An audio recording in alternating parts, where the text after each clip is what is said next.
Hey everyone! If you've been watching my social media recently, you will have noticed that I've written a book. This book has been the culmination of a ton of effort, a lot of hard work, late nights in trying to piece together. Now, my hope is that this book will bring some of the things that I have learned to you. I also prepared it so it's an example, a guide for my family, and for anybody, any of my friends, anyone who reads it.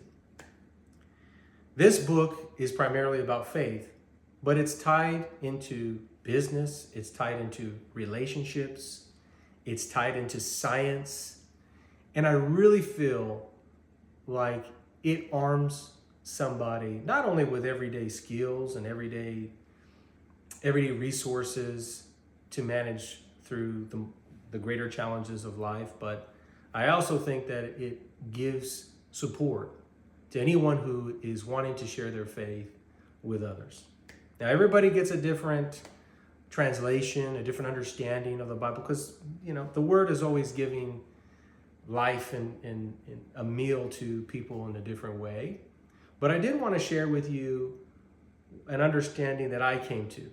And in order for me to translate it the way that I began to understand it, I went back to school so I could be more educated in science to be able to share it in the method that I do in my book. And so one of the first things that I'll share, and I've shared in some of my posts, is the idea of your left hand and your right hand.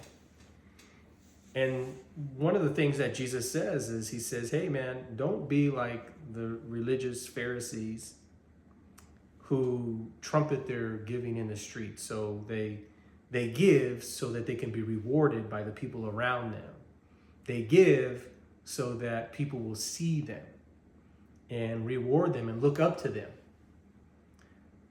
But he says, give it in anonymity. Don't let your left hand know what your right hand is doing. And so I thought, man, there's got to be something more to this. Something inside me said there's a deeper meaning here.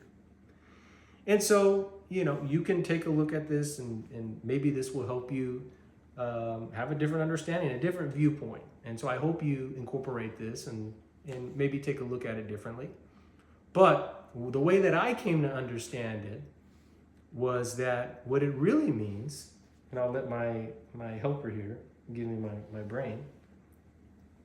So, if you take a look at your hand, if you put your hand over the brain, it looks just like a brain hemisphere, right? So it's very cool. But the way that I came to understand it was, it means don't let your left hemisphere know what your right hemisphere is doing. So in neuroscience, Dr. Dan Siegel likes to say, don't let your left mode, so it's your left mode and your right mode. And neuroscientists like to say that there's different consciousnesses. You got your left mode of consciousness, you got your right mode of consciousness.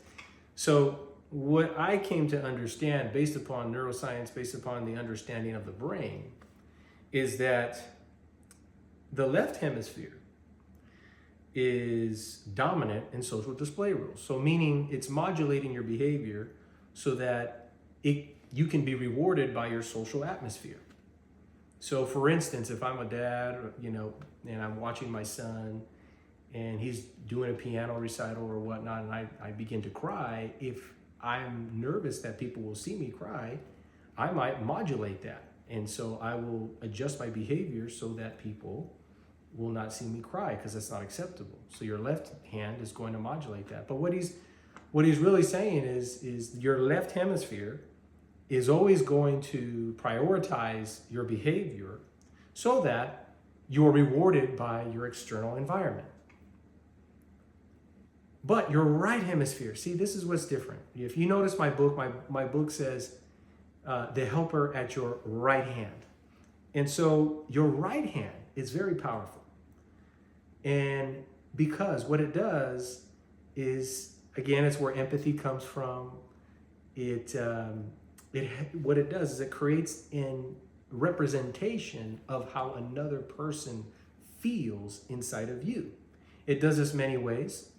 You've heard of mirror neurons, but it replicates what they might be feeling in you. It sources your memories. So it sources explicit and implicit memory, which basically just means your emotional and episodic memory. So episodes of the past that might be similar to what they're going through. And it creates a representation of feeling inside of you that another person that you see is experiencing.